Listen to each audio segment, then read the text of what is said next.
Alrighty, I'm going to talk to you real quick about how to drill your mask if you want to be able to wear it. So in order for a mask to balance, you need to have the holes about 1/2 inch to 1 inch above the eyes. Now, my mask has the wings on it. So if I drill it at the end, the ribbon's going to pull all the way up here. So I'm going to have to do something tricky on this guy. And I'm going to drill one hole and another one, and I'm going to loop the ribbon. So I'm actually going to have to drill 2 holes, and then I'm going to make sure that they are even on this side. 1 and then 2.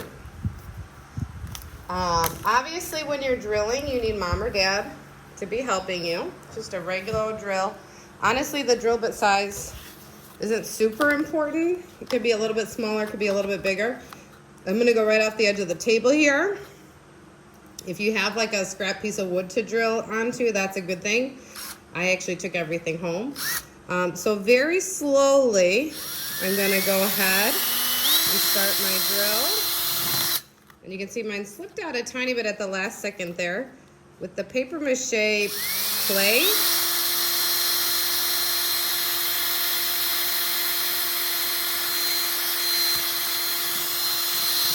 is a lot harder. Now I use my drill a lot at school, so I have a feeling this drill bit's a little dull. So I have 2 holes there. So this would be if you have a mask like this one. And I would poke the ribbon up through the back.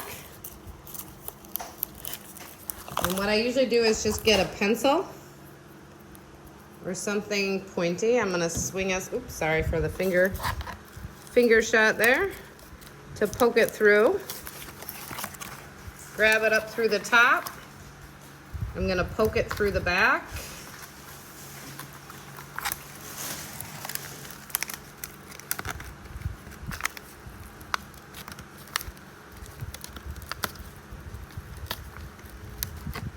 Come on, ribbon. There we go. And I'm gonna pull it so that I'm at the middle of the ribbon.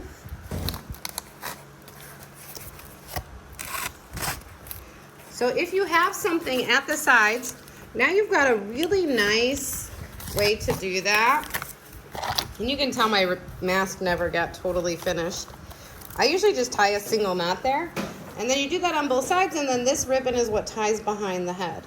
Now I'm gonna show you how to drill and attach the ribbon if your mask just needs a single hole, because I found a really nice way that I like to do it.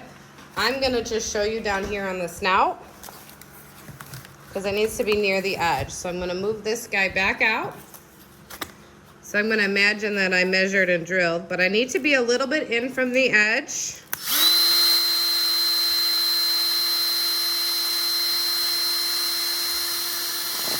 Gonna go ahead and drill in. And this is like the instructions I wrote out on the website. I'm gonna take my piece of ribbon and fold it in half, and I'm gonna take this middle piece of the ribbon and I'm gonna push it up through this hole from the back.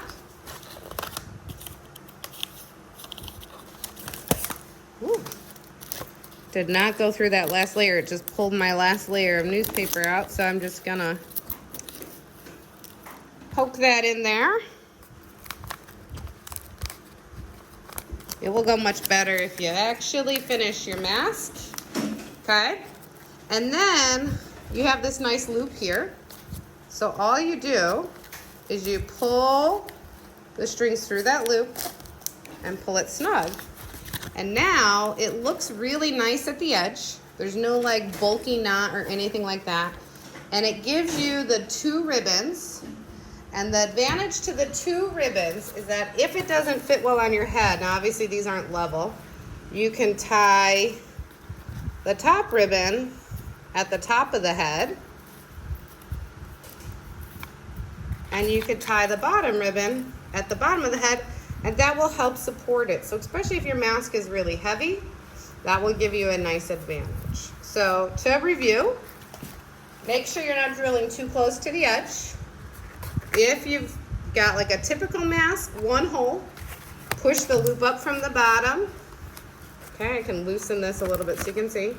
Push the loop up, pull your strings through, pull it tight.